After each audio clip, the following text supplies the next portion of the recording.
G'day, this is Greg speaking. It's been a while ago since I've been here in the Hot Mods garage.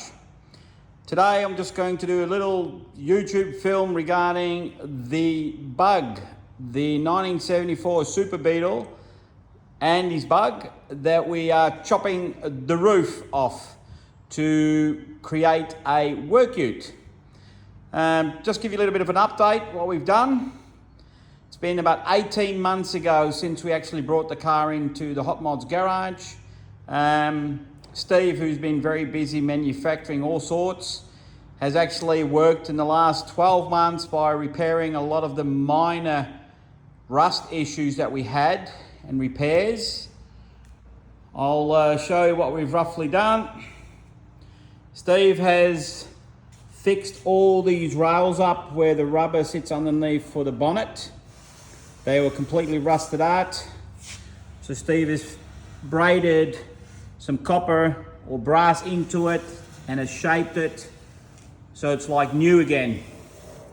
He's done that on both sides of the car so we can get the rubbers back on and make a nice tight seal when the bonnet goes back on.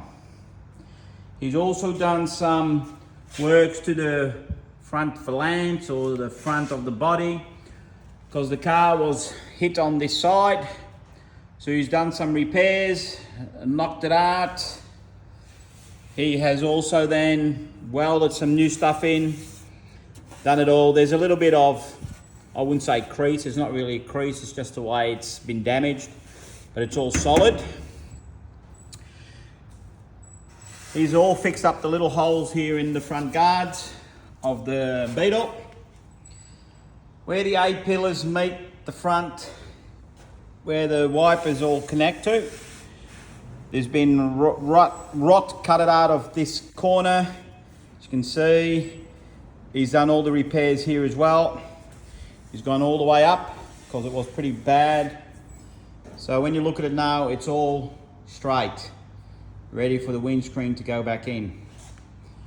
He's also repaired the A-pillars on the bottom. We put new pieces in where the A-pillars go on the bottom. They are common to rust out there.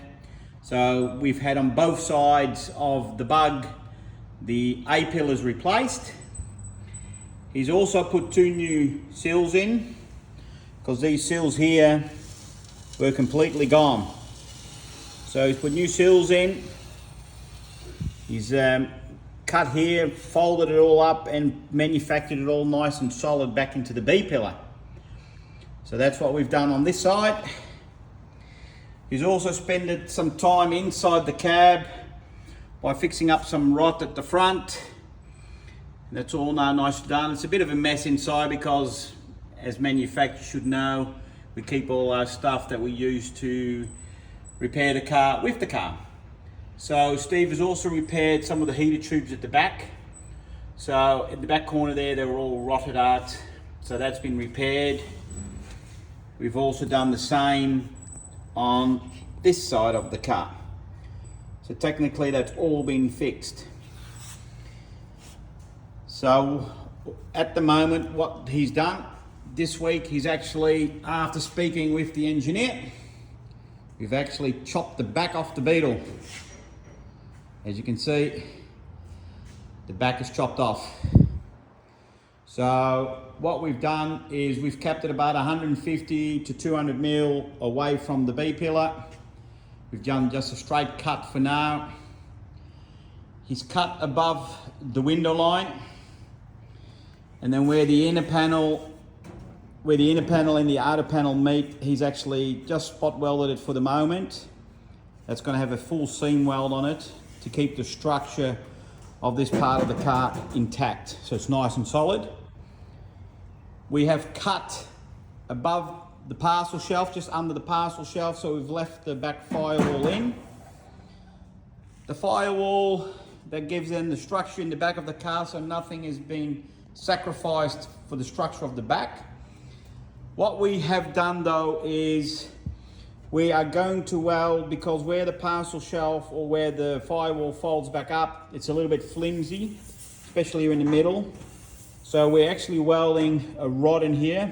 A solid rod's going to go all the way into here.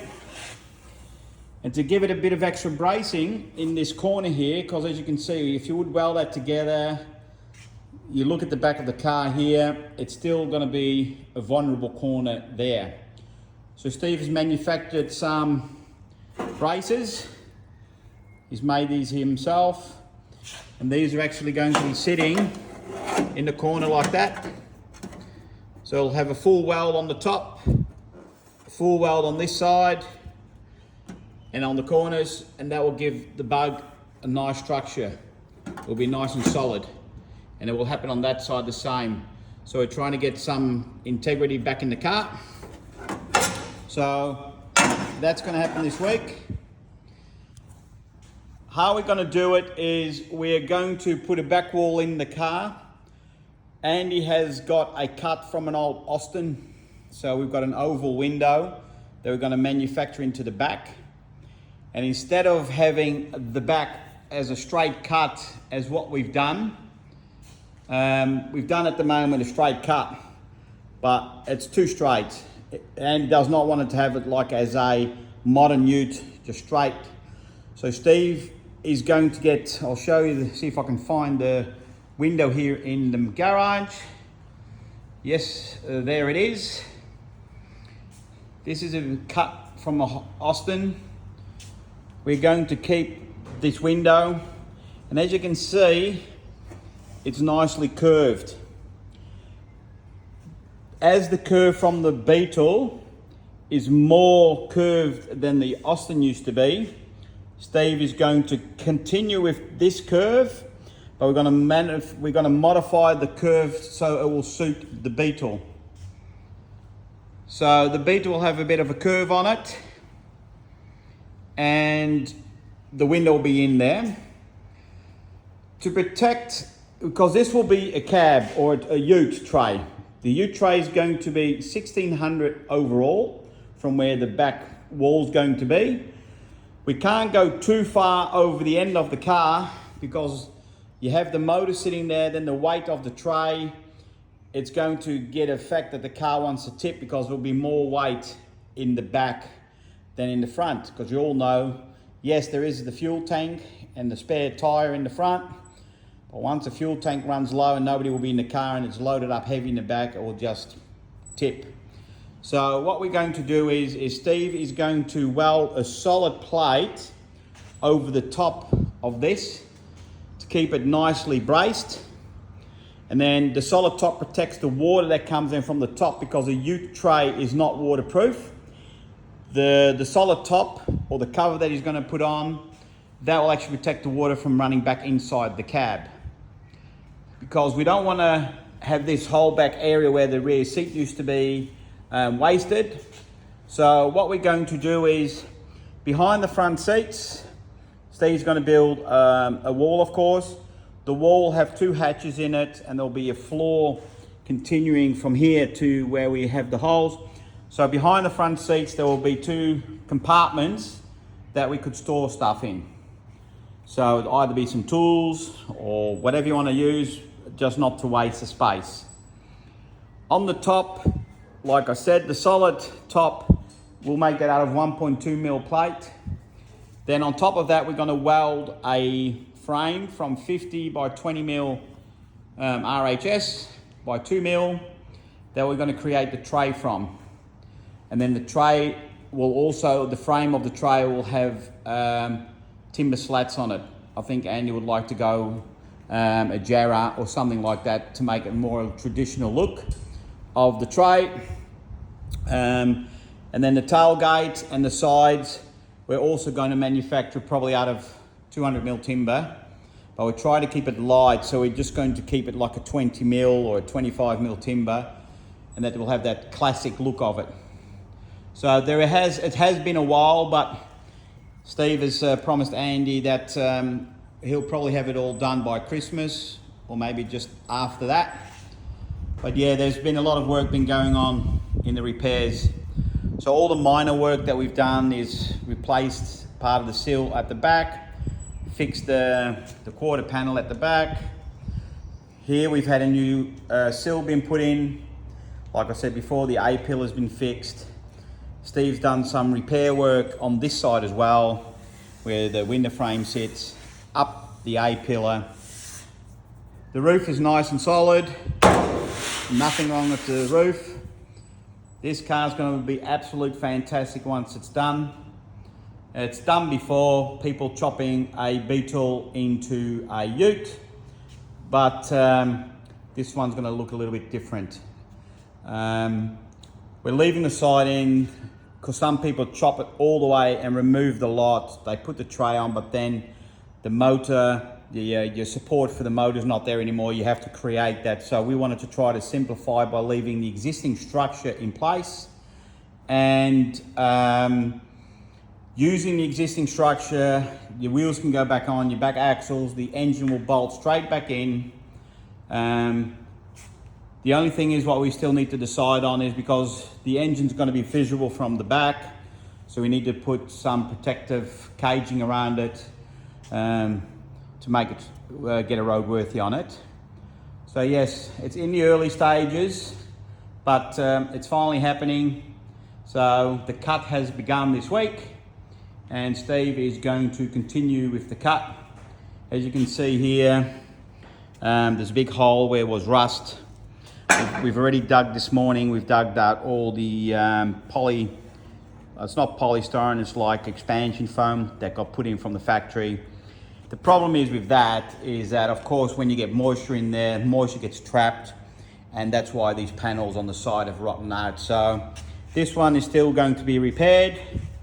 On the other side, we already have repaired it, or Steve has repaired that. As you can see, this bit has already been replaced and it's all tied back in. So yeah, fantastic job done. So yeah, this is what's happening with the bug. It's been a while ago. We've been busy with work, like all of us are. I'm actually here today to work on Renee, the combi. It's due to go to the spray painter in a couple of weeks. What I've done this morning is I've pre-fitted the bumpers, because they're an aftermarket bumper, of course. They're not the original ones. The material is way thinner. I am using the existing bumper brackets. The bumpers, what we had to do is we had to die grind the holes a little bit bigger to make sure that the original bumper brackets will fit with the bumpers. And yeah, so I'll do a bit of a YouTube film before the combi goes to the spray painter. It's probably booked in within the next week and a half. Like I said, I've just been fitting up bumpers. I need to fit the front grille in just to make sure that the holes line up, because you know, once everything's painted, it's going to make it very hard. Yeah, so yeah, Renee's pretty much done tidying it up. We have to hang the doors back in. We fitted a lot of tubing. What I've done today, or we did that last week, where the heater tube comes through the floor, we had to do a nice, neatly cut, connect it all back up. So yeah, we're moseying along, as we say here in Australia. So not too much about the combi. Talked about the Volksy. Yeah, so once these two cars will be finished, and you know, you'll probably meet us at some of the Volkswagen meets and all that. Steve here, he's done a really good job. He's very, very busy. We had to push him a little bit along to see if we can get these cars out of the factory, because yeah, other than cars, Steve also manufactures other stuff, and that's at the moment part of his business. So he's just tidying up the cars. But yeah, this car will look immaculate once it's done. All right, guys, I won't drag on too much because, you know, if I can't tell anything, you don't want to listen to me just blabbing around. So I'm going to keep it for today as it is. As soon as I've got a bit more information about the bug or the progress in the next 2 weeks. So before I pick up the bay window, I'll come back. There will definitely be progress on the bug, so I'll do another YouTube on the bug. And then I'll do a bit of a quick YouTube of the combi just before it goes to the painter. And then once it's coming back from the paint, it will come back here because of course we're not finished with it yet. All right, YouTubers, thanks very much. See you with the next video. Bye.